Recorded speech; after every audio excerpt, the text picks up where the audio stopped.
Hello, my friends, and welcome to another episode of The Spiritual Skeptic by the Daily Drunk Mag. I'm your host, Seth Borkowski, and today we'll be talking about a few interesting mysteries within the ET world. Dun dun dun. I guess that kind of doesn't make sense since everything ET related is a mystery, but just let me have this. Quiet on set, Mom! Jesus, sorry about that, but I just want to confirm. My mom lives with me. I don't live with her. The first mystery we'll briefly discuss is the iconic Tank Man photo. If you're unfamiliar, picture a regular dude in a white tee and black pants holding two shopping bags standing in the middle of a massively wide, dead empty street, defiantly refusing to move out of the way of a ton of tanks lined up like dominoes ahead of him. It really is insane. The photo was snapped just days after the Tiananmen Square massacre in 1989. Which was a devastating time in history as countless unarmed protesters were killed during the Chinese government's horrifying and insane crackdown on the pro-democracy movement. Tankman's stand against this violence was incredibly heroic, and while his identity has never been confirmed, wait for it, his actions had a profound impact that was felt across the world. How profound, you ask? In April 1998, Time magazine labeled Tankman the Unknown Rebel in their issue called Time 100 The Most Important People of the Century. This list included figures like Gandhi, the Beatles, Pablo Picasso, Walt Disney, Mother Teresa, and Martin Luther King Jr. Given the sensitivity in China around this time, one might assume this unknown rebel was likely murdered, tortured to death, burned alive, beheaded, dismembered, drowned, or eaten alive because communism is literally the worst. But the family of Tegeta offered a different perspective. Now, I'm not going to deep dive into the family of Tegeta, as I've done it 1,000 times in my earlier episodes. But TLDR, they are Pleiadian starseeds that offer great alien disclosure. And Pleiadians are an extraterrestrial race that looks similar to humans and watch over humanity. Surprisingly, the family of Tegeta didn't suspect Tankman was eaten alive, but they offered a lighter explanation, which I slightly trimmed for brevity. Quote, Tankman is a Pleiadian. He was actually surveying this area and became very interested and concerned in what he saw. His craft had the technology to land and not be seen. He did this because it was a stand against violence, not to be a hero. Also, not to be that guy, but I'm not buying it. Why do anything if not for the glory? Am I right? He left after the incident and was never seen again. He is an honored elder within the galactic forces. Well, look at that, Mr. I don't want to be a hero is an honored elder. Ain't that something? Maybe I'm just jealous that Time also included this photograph in an article called Time 100 The Most Influential Images of All Time. For those of you listening, do you think maybe I could be a hero too? Oh, shut up, mate. You're boring. Good point. I'll shut up now. Now that you know Tankman was in fact an alien in disguise, let us continue on to mystery number 2, which is yet another photo. The famous Solway Spaceman photo. If you have a life, you've probably never seen this photo, nor consider it famous, but odds are you don't have a life because you're listening to me. That's not an insult, by the way. It's a cry for help. Thank you so much. It means the world. The actual photo is of a little girl holding flowers, which thankfully doesn't sound creepy at all for a grown man to say. But in the photo, there's literally a dude in a spacesuit behind her.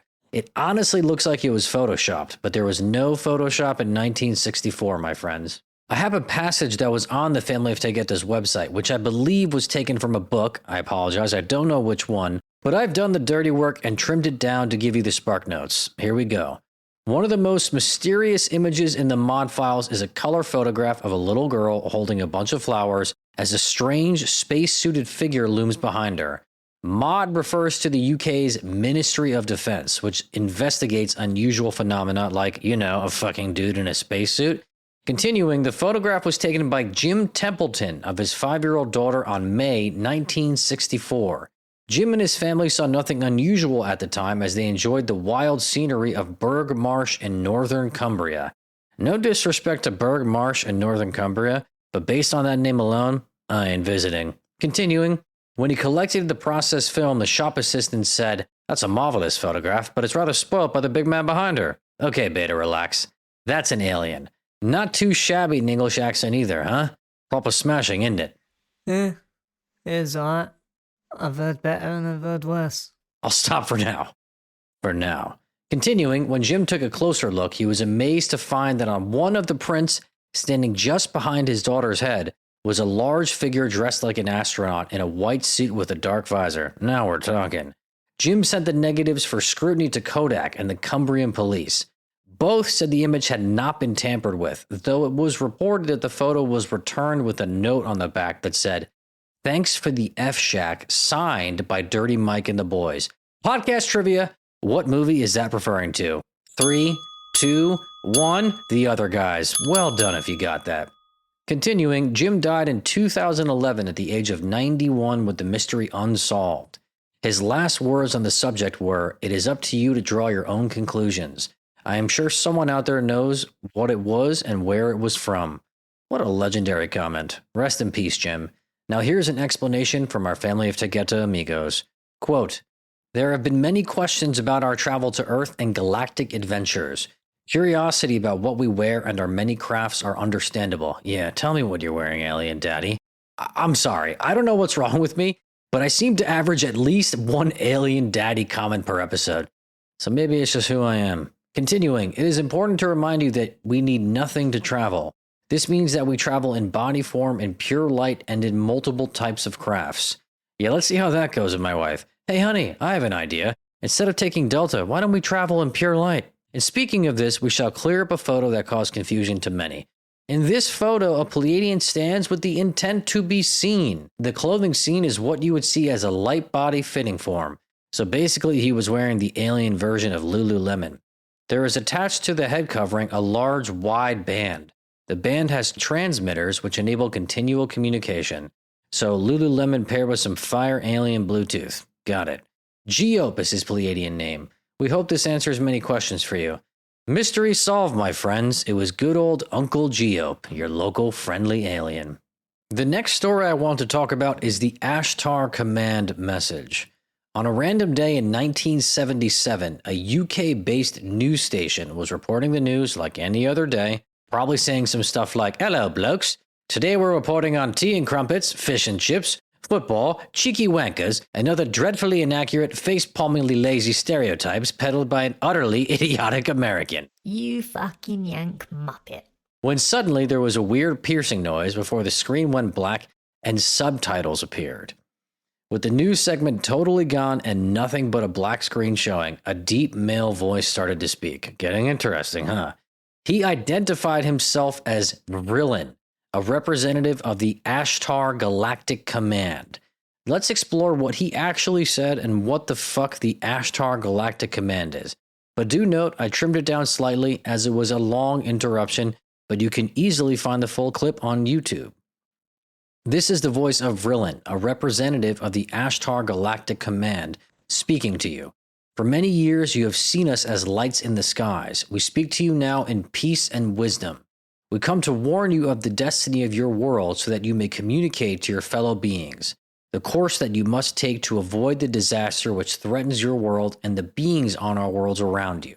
This is in order that you may share in the Great Awakening. Quick pause here to remind you this was literally happening in the middle of a news broadcast. What the fuck? Continuing. Be still now and listen, for your chance may not come again. Playing hard to get, Vrillin. I like it. The race of which you are a part may proceed to the higher stages of evolution if you show yourselves worthy to do this. I'm worthy, Daddy. There I go again, goddammit. Stop it, Seth. Continuing. You have but a short time to learn to live together in peace and goodwill. Only those who learn to live in peace will pass to the higher realms of spiritual evolution. Boring! But this is something I've previously mentioned, which we'll explore in my episode about, quote, the shift, aka the alleged shift to a new Earth in which those who are considered immoral will be left behind.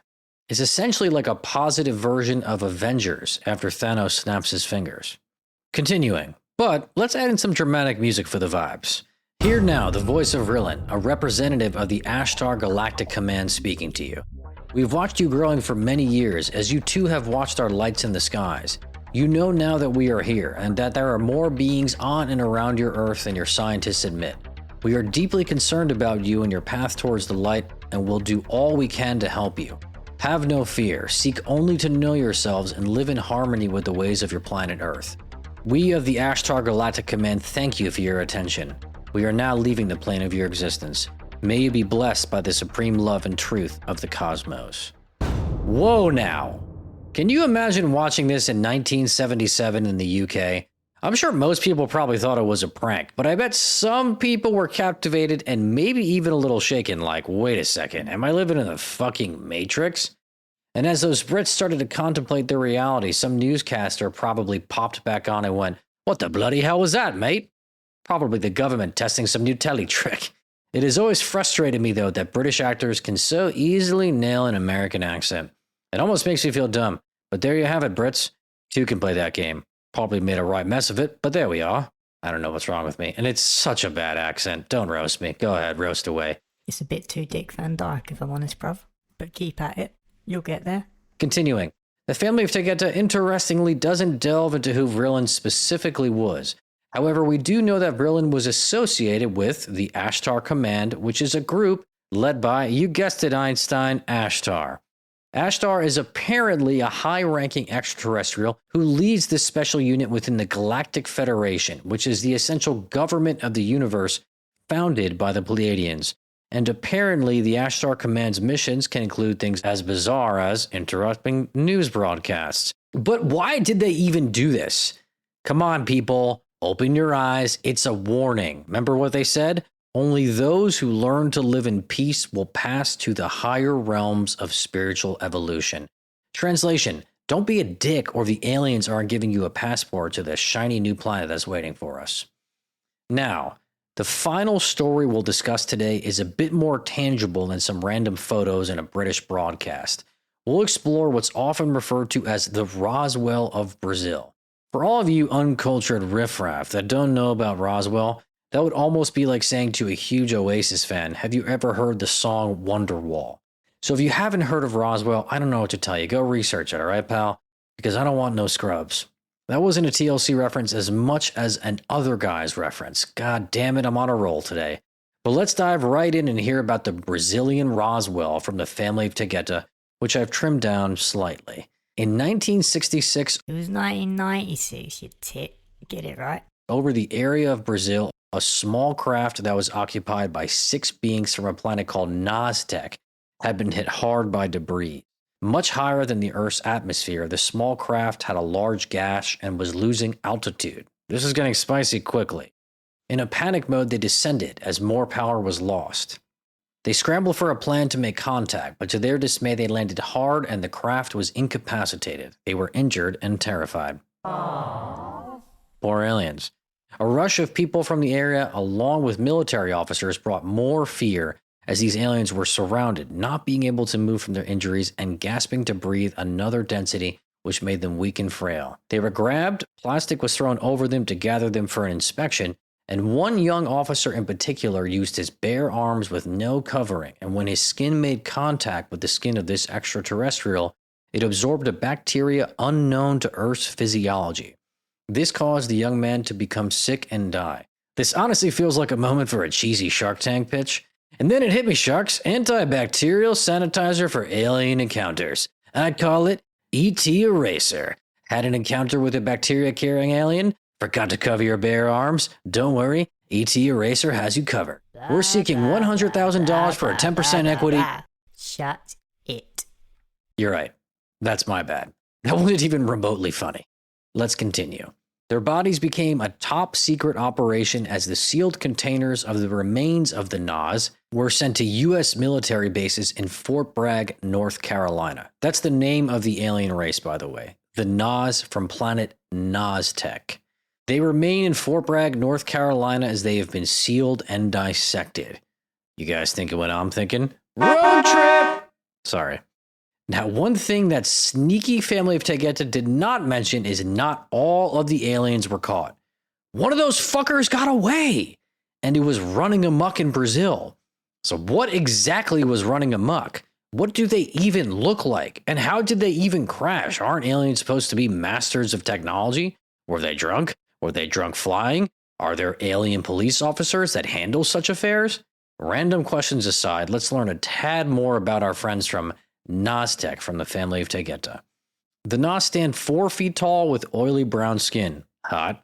Their heads are larger than humans with very large red eyes. Not as hot. They have no nose, seems inefficient, and a slit mouth that serves for breathing, consuming sustenance and communication. The Nas are millions of years old, yet live in a very primitive manner, content as a non-progressive race with no advertising, drugs, or toxins sprayed on their water supply. They find joy in a simple life. Honestly, just sounds commendable. Basically, they're sober, organic, and anti-Instagram. The Nas desired to explore, and over time they created simple crafts that were flown in nearby pathways and returned to Naztec with great excitement. Sometimes they came close to Earth, as the Nas were fascinated at the endless activity of humans. And then, my friends, tragedy struck in the form of a UFO car accident. It's a tale as old as time. Curiosity killed the alien. Anyway, this crash landing is scrutinized in a documentary by James Fox called Moment of Contact. So if this story sounds interesting, which if it doesn't, then I'm not sure why you're still here, but if it does, definitely check that film out. Also, please don't leave. So as I was saying, one of the fuckers got away. Run, Alien Forest, run! So 7 days after the ship crash was reported, 3 women were walking in Varginha, Brazil, when they stumbled upon this alien on the loose. Here's an excerpt from a New York Post article that I trimmed down slightly that dove into exactly what happened. Sisters Lillian and Valkyria and their friend Katya were walking through an empty lot in between 2 houses when they spotted the creature just 8 feet away. I was in the front and they were a little further back, Lillian, who was 16 in 1996, explains in Moment of Contact, directed by James Fox. I looked and I saw the creature. It appeared to be suffering from the heat. I always found this interesting, by the way. Poor little Nas getting wrecked by Earth's heat.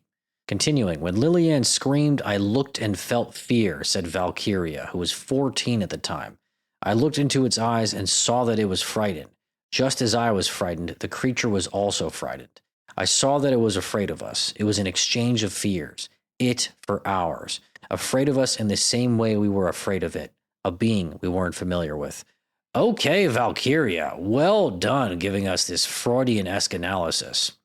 Continuing, what I saw stopped me in my tracks, says Katya, who was 21 at the time. It glued me to that spot. It had red eyes, oily skin. I couldn't see an open mouth, not smiling, sad expression, shrunk it back. It didn't have hair, eyes 3 times bigger than ours. After Lillian screamed, she started running away and the 2 girls joined her. What we saw wasn't human and wasn't an animal either. Nowadays, I do think it was a being from another planet, says Lillian.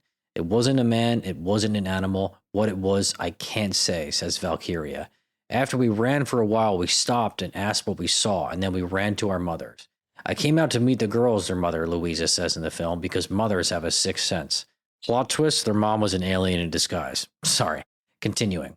We were children of Catholics and thought it could be a demon. That's why we were so scared, said Lillian.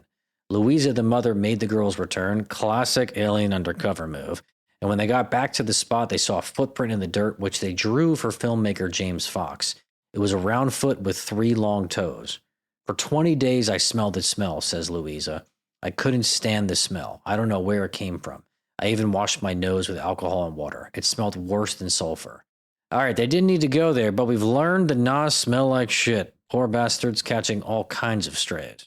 Finishing up, they told their story to the press and were met with ridicule at the time, but the girls have not changed their testimony in the 25 years that have passed between the event and the making of the film in 2021. That's alien hero shit right there, y'all. Stick it to the damn ridiculing man. Now, the person who got sick from touching the alien was named Marco Ceresi, and apparently he spoke openly about what happened because, well, he was fucking dying. I mean, I get it. If I was dying from touching an alien and a doctor asked me, so it seems to be the matter, I don't think I'd be coy. Well, I definitely didn't capture an alien, Doc. Don't be ridiculous. No, I'd blurt the truth right the fuck out. Fuck government secrecy at that point. And guys, can we just take a second to appreciate that an alien was lost in Brazil for a week? What if that scenario was flipped? What if we knew there were other planets where aliens existed that didn't know about us and we went on a little space trip to observe if we felt like it? Like going to the zoo or something. Hey, honey, I'm going to take the kids to a new alien exhibit planet. I'll be home for dinner. So you take a little trippy trip, except you crash, and all of a sudden these little brown, red-eyed aliens who were convinced they were alone in the universe are like, what the fuck are you? But you get away. You get away from the little brown alien police. But now you're stuck on their planet, and you're like, what the fuck? It's really hot here, and God, I feel and smell even shittier than usual. And suddenly, you've got the plot of a captivating movie, my friends. Try this for size. It was the perfect weekend. Hey kids, you want to see some aliens? Little did they know. Daddy, are you sure this is a good idea? Everything was about to change. We're going down, kids! Coming this November, Vargina, Alien Escape. Dad, look out! Rated A for aliens. Viewer discretion is advised. I don't know, man. I wrote that joke, and I knew it was so unforgivably dumb, but I couldn't let go of it. So I guess that's basically how we're going to end today's episode. But just to recap what we discussed. Number 1, the Tank Man photo, that was a Pleiadian protesting violence. Number 2, the Solway Spaceman photo, that was also a Pleiadian rocking the Lululemon version of a spacesuit. Number 3, the British news interruption, courtesy of the Ashtar Command, basically the Navy SEALs of the Galactic Federation, which is like the United Nations of the universe, but with aliens. Number 4, I do a horrendous British accent. You said it, sunshine, not me. And number 5, the aliens that crashed in Varginha, Brazil, small, oily, and brown with big red eyes. They're called Nas from planet Naztec. And if I had to guess, Spielberg will be calling me any minute to discuss my movie idea. Yep. That's totally realistic. You're still here. My God. Guess I'm not the only crazy one after all. Until next time, this is Seth Borkowski signing off. Stay weird, you beautiful bastards.